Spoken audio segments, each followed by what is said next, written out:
Bezrat Hashem Yitbarach. Cette semaine, on va parler d'un premier volet sur le lait. Le lait, on va parler cette semaine uniquement le lait d'un juif. Alors bien entendu, on ne parle pas d'un lait qui sort d'un juif. On parle d'un lait qui a été trait par un juif. Behemet Kadedinim, pour savoir est-ce que le lait d'une maman, est-ce qu'il rentre dans la définition du lait Basar Behalab ou pas. Ça n'est pas notre propos. Et il faut savoir qu'il y a un gros chidouche. C'est que normalement, si on regarde les principes de la Torah, étant donné que le lait ça sort d'un être vivant qui est encore vivant, ça devrait être interdit à cause de l'Ever Min Hay.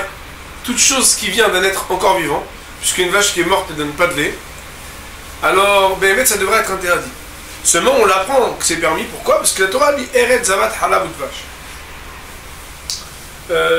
Et donc, de là-bas, la Gemara explique qu'étant donné qu'on parle de halab, c'est pour dire que c'est une exception à la règle. Et que Behemet, le lait, bien qu'on aurait pu, à cause d'autres principes, dire qu'il est interdit, alors même s'il sort d'un être vivant, il reste quand même permis. Alors il faut savoir que le premier critère qu'on va apprendre pour dire qu'un lait il est cachère, c'est qu'il doit venir d'une bête qui est cachère. Ça veut dire qu'il y a des bêtes, comme on le sait dans la Torah, qui sont permises et d'autres qui sont interdites. Quand une bête elle est interdite, Kol hayotze minatame, tame, Kol hayotze minataor, taor. Toute chose qui sort d'un être qui est impur dans son interdiction d'être consommé par la Torah pour les béné Israël, alors, de la même manière, tout ce qui est pur, qui est permis, ça veut dire une bête qui est cachère, alors ce qui sort de cette bête sera aussi permis. Il y a ce qu'on appelle donc Taor et Tamé, il y a ce qu'on appelle Taref. Taref, c'est quoi? Taref, le mot Taref, il veut dire une bête qui a été, un cadavre qui a été mal battu. Ça veut dire qu'on sait qu'on doit faire l'égorgement, de la shrita, et que si ça n'est pas fait, ça s'appelle Trefa. Ici, on parle d'un autre pan du terme Terefa. Terefa dans le sens où la bête est encore vivante, puisque si elle n'est pas vivante, on dit qu'il n'y a pas de lait. Mais il y a des bêtes qui, même si on voudrait les égorger, on ne pourrait pas les manger. Ah, pourtant elles font partie des espèces permises. Mais oui, mais si elles ont certains défauts, alors elles sont interdites. Ça veut dire qu'en réalité, quand on parle des règles de cacheroute du halab, du lait, en réalité, il ne suffit pas juste que ça vienne d'un animal qui vient d'une espèce cachère, mais il faut que l'animal lui-même ait les traits de caractère qui permettent qu'on puisse faire son égorgement et le consommer. Le lait de cette bête est permis, le lait d'une autre bête, même d'une bonne espèce, si elle était tréfa, n'est pas permise. Alors, il faut savoir que si jamais on a un lait qui a été trait, par exemple le lundi, et que le jeudi, quand on vient vérifier la bête, avant de faire la shrita, on se rend compte qu'elle est taref, et qu'on ne peut pas faire la shrita. Ou bien mieux que ça, parfois même on fait la shrita, et puis on se rend compte qu'il y a eu un problème qui n'a pas été, on va dire, soupçonné, et qui s'est avéré qu'elle n'est pas, on va dire, cachère. Elle est taref. Alors il faut savoir que si c'est pendant les 72 heures qui ont précédé le fait de révéler la terfout, l'interdiction de manger cette bête, que le lait a été trait, cela va poser des problèmes. Si c'est plus que 72 heures, alors on pourra permettre ce lait. Autrement dit, on dira que il s'est avéré ce qui a rendu interdite la bête dans le laps de temps qui est tout du moins dans les 72 heures, mais en tout cas on aura la chazaka, c'est-à-dire le fait d'aller d'après la présupposition, la présomption de cacheroute quand c'est avant 72 heures. Les Rachamim nous disent qu'aujourd'hui, étant donné qu'il y a beaucoup d'opérations vétérinaires sur les animaux, alors on trouve beaucoup plus de cas de lait qui viennent d'animaux taref. Bon, je ne vais pas vous citer ici les opérations, mais le Rav rentre vraiment dans les détails. Il dit que des fois on veut libérer les gaz, on veut renverser l'intestin, toutes sortes de choses qui font que pour permettre à la bête de garder une certaine viabilité et une certaine santé, on fait des opérations qui à cause de ça rendent la bête inapte à être consommée par un juif si on venait à l'égorger. À cause de cela, alors il y aurait des problèmes de tréfa qui rendraient le lait non cachère alors qu'il vient d'une bête qui à l'origine fait partie d'une espèce cachère. C'est bien sûr pourquoi il faut faire très attention au Hersher, c'est-à-dire à la mention cachère qui est notée et à la qualité de ceux qui s'occupent de la cacheroute du lait à cause de ces différentes raisons. Il y a ce qu'on appelle des vaches à lait. Alors les vaches à lait, elles ont encore plus, du fait de leur mission, on va dire lourde à porter, de donner du lait, encore du lait, encore du lait, elles ont encore plus de risques d'être très fautes, dans la mesure où on leur fait beaucoup plus d'opérations.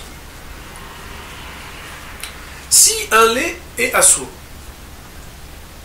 donc un lait par exemple qui vient d'un animal qui est interdit, un lait, on nous dit ici qu'il y a un lait de cheval, on pourrait peut-être dire de jument, ou bien un autre lait, même d'une tréfa, alors qui se mélange.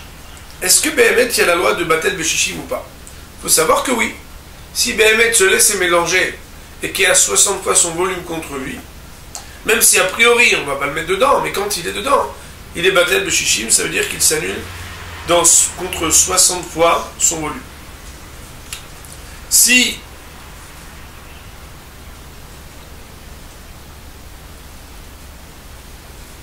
il y a une bête parmi un troupeau qui est impur, et on ne sait pas, quand on achète le lait, si ce lait il vient des purs ou des impurs, à partir du moment où il y en a 60 contre celle-là, ça sera aussi permis. Maintenant, un gros chidouche, c'est que si Béhémet, ils ont pris du lait, et il y avait plus que 60 fois le lait, ou plus que 60 vaches contre cette vache qui donne du lait taref. Mais ils ont pris ce lait, ils en ont fait du fromage. Alors même s'il y en a 1000, même s'il y en a 10 000, tout est interdit. Pourquoi? Parce qu'il y a un principe qu'un jour peut-être on étudiera mieux, qui s'appelle Haticha Areuya Litkabed. Quand quelque chose devient important, et le fromage ici aurait une importance, on va dire, plus importante que le lait, quand c'est Haticha Areuya Litkabed, Afilou Be'elef le batin, même si on en met 1000 contre lui, alors il ne pourra pas s'annuler. Et ça, ce sera un hidouche gadol. Mais non. Sujet très important, et Béhémet que ça aura un caractère décisif dans la cache-route, c'est ce qu'on appelle la traite des vaches le Shabbat. Le Shabbat, on a un problème. Pourquoi? Parce que d'un côté, on n'a pas le droit, à cause de Toléda des Dash, de procéder à la traite des vaches. Mais d'un autre côté, on ne peut pas laisser Hazb Shalom une vache qu'on ne va pas traire pendant tout le Shabbat, parce que c'est Tsar Ba al-Hayim. Donc d'un côté, on est dans quelque chose qui découle d'un interdit de la Torah, et de l'autre, on a aussi l'obligation de laisser en vie un animal. Alors, il faut savoir que il y a 3 manières de permettre de traire une vache pendant Shabbat. Soit de traire lorsque ce que l'on va traire va être un lait qui va être olech le iboud. Iboud, ça veut dire en perdition. L'exemple, c'est par exemple qu'on va traire dans un endroit ou sur un lieu où, par exemple, il y a du pétrole ou quelque chose qui va faire qu'après on ne pourra plus le manger du tout. Deuxième permission, c'est aller des goy, en le disant à un goy, ou en le disant à quelqu'un qui va le dire à un goy, donc amiral et goy. Ou... Pourquoi? Parce qu'étant donné qu'amiral et goy, c'est des rabbanan, mais makom tsa'ar ba'alehaim, dans un cas où ça va faire quelque chose qui va empêcher la douleur d'un animal et que sinon ça va engendrer de le laisser souffrir, alors on permettra. Troisièmement, lorsque on utilise un système qui est sur minuterie, ça veut dire quelque chose qui va permettre de traire automatiquement, et donc à ce moment-là, ce sera bien.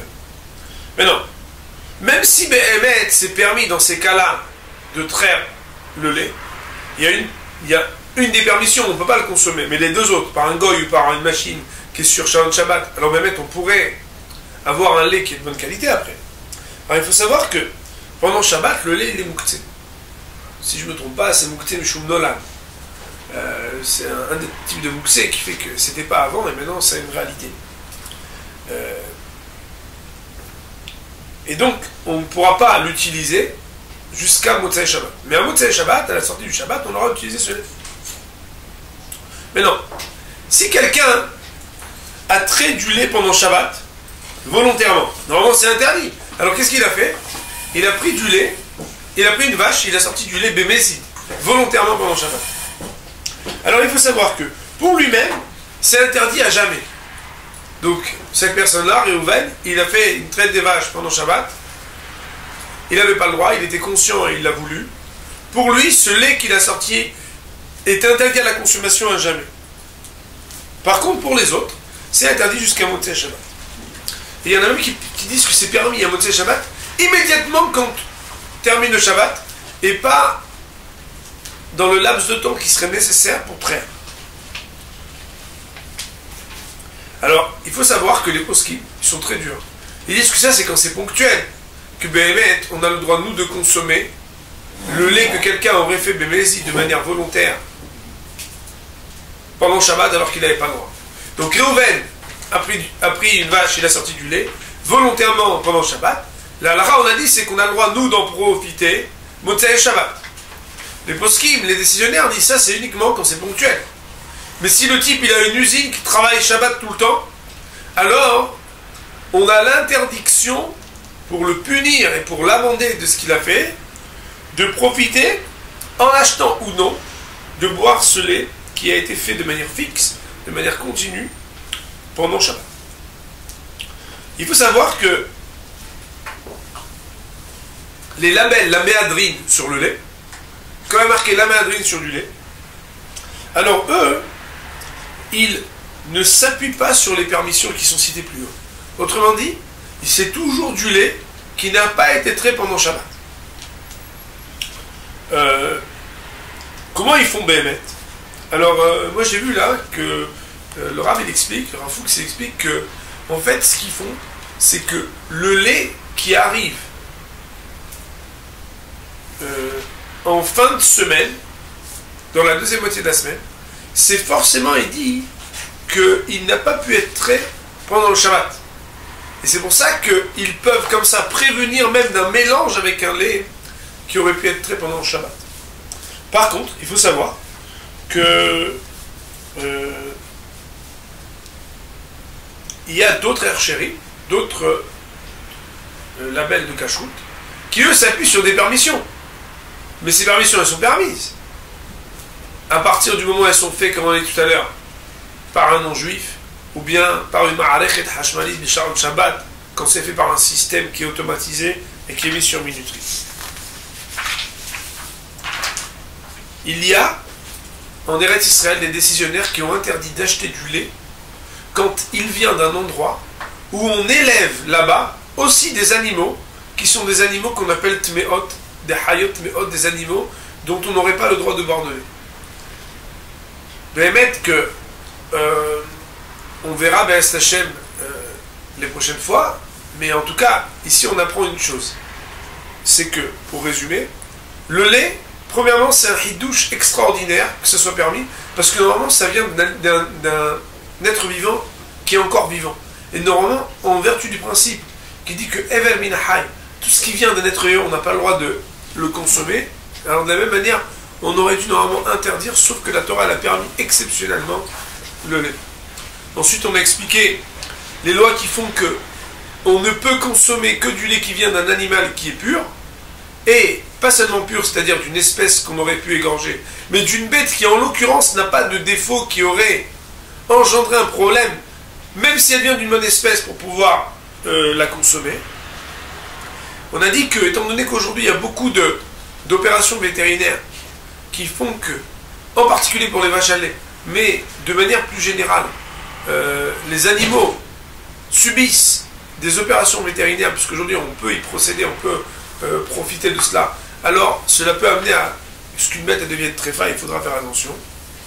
Enfin, on a dit que Béhémet, la haliva le Shabbat, c'est-à-dire le fait de traire une vache pendant le Shabbat, même si c'est une vache cachère, tout ce qu'il faut, à partir du moment où c'est pas fait, selon les trois permissions qu'on a citées, soit une traite à perdition, soit par le fait de l'avoir dit à un non-juif, ou bien encore par un système automatisé avec une minuterie shabbatique, alors dans ces cas-là, on aura donc l'interdiction de consommer le lait. Pour le premier volet sur les laits, on va dire Baruch Adonai Le'olam, Amen.